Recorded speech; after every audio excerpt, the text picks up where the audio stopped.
Assalamualaikum warahmatullahi wabarakatuh.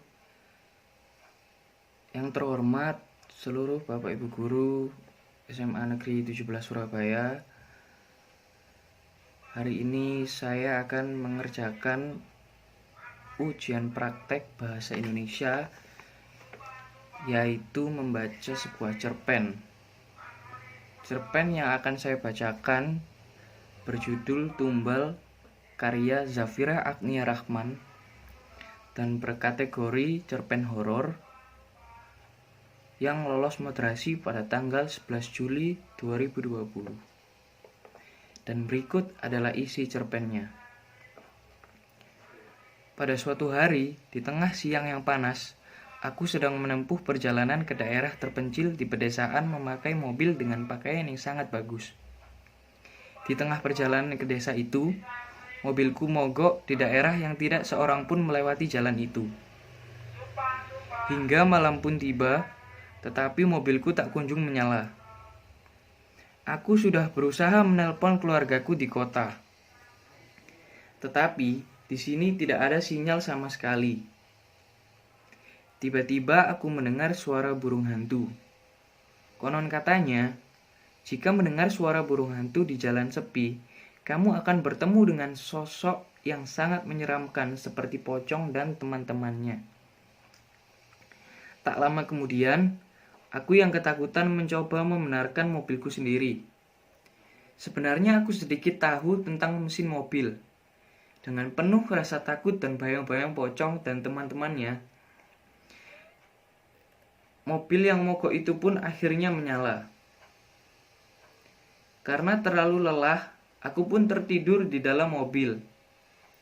Beberapa jam berlalu.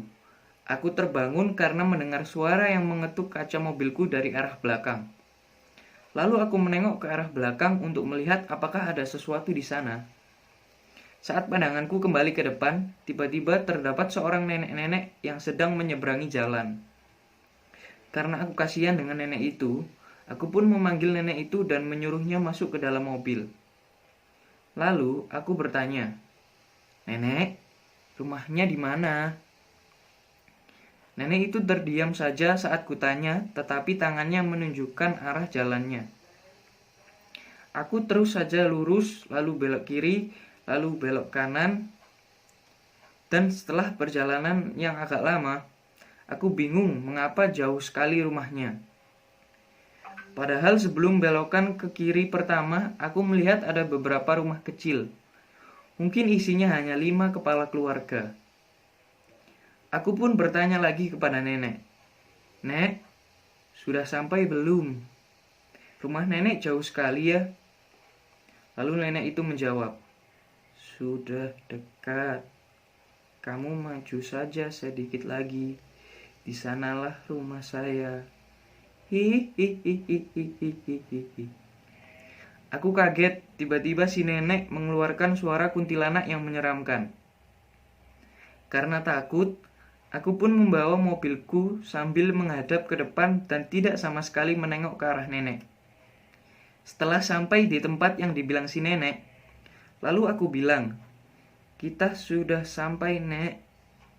Kataku terpotong-potong saat ku melihat ke arah nenek, tetapi dia tidak ada. Seketika pandanganku berubah.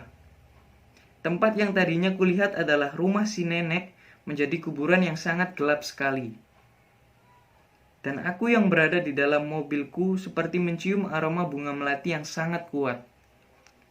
Tak lama kemudian, aku melihat sesosok makhluk yang aku tidak tahu itu apa. Kemudian aku pingsan begitu saja.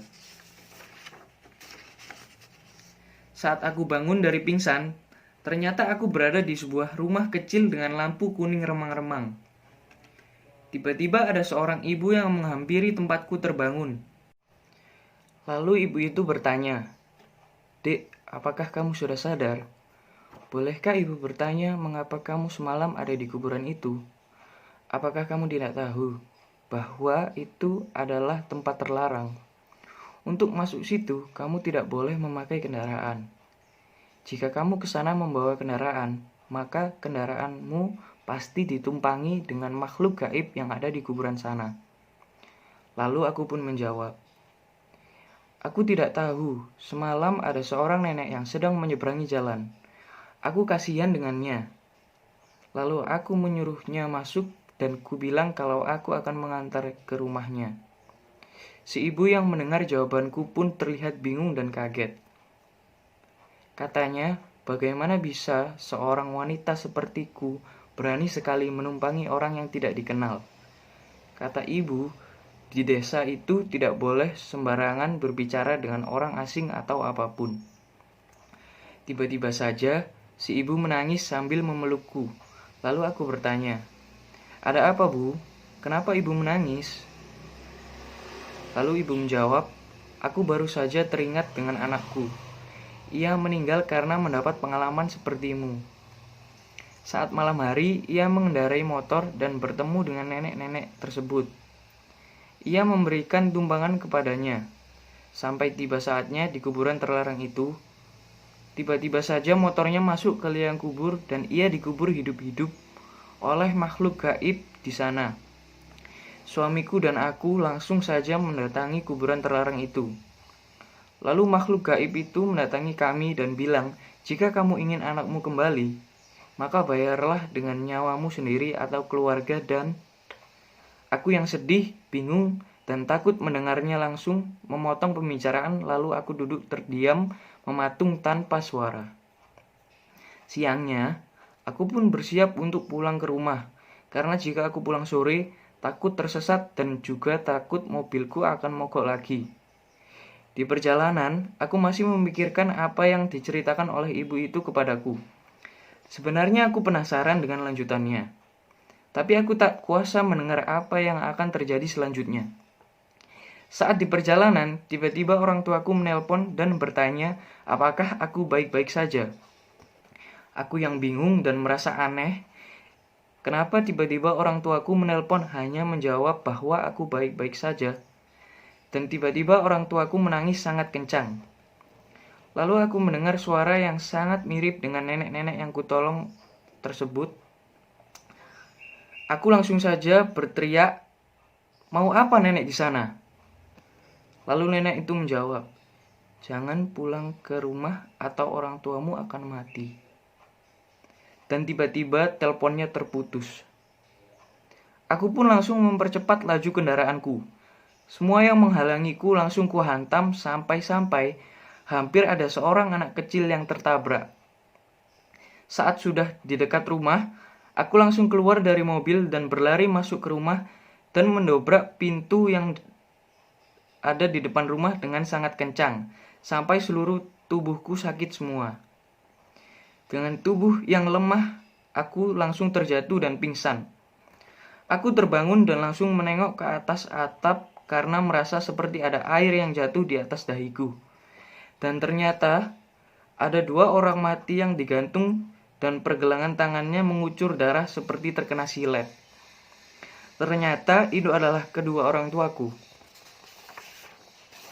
Tiba-tiba saja ada orang yang mencekikku dari belakang dan aku tidak bisa melihat wajahnya. Langsung saja aku berpura-pura seperti orang mati dan orang itu pun melepaskan cekikannya dari leherku. Lalu orang itu berjalan ke depan mayat orang tuaku. Dia membawa botol dan mengisinya dengan darah kedua orang tuaku. Lalu ia meminum darah kedua orang tuaku tersebut. Aku yang merasa jijik dan langsung muntah, akhirnya berlari keluar rumah. Lalu orang itu mengejarku, tetapi aku berhasil lolos. Aku meloloskan diri masuk ke dalam hutan dekat belakang rumahku. Di sana, aku memiliki teman gaib.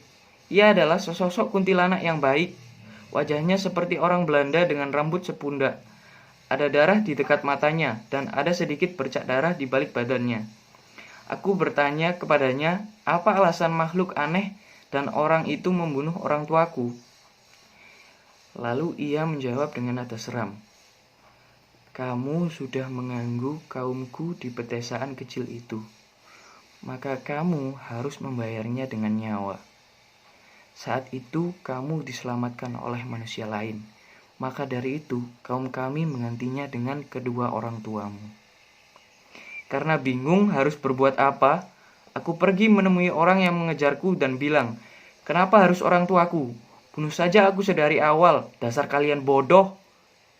Karena aku berbicara kasar, tiba-tiba aku terbangun dan melihat diriku sendiri sudah tewas. Demikian cerpen yang berjudul Tumbal yang telah saya bacakan. Jika ada salah kata dari saya mohon maaf. Saya akhiri. Wassalamualaikum warahmatullahi wabarakatuh.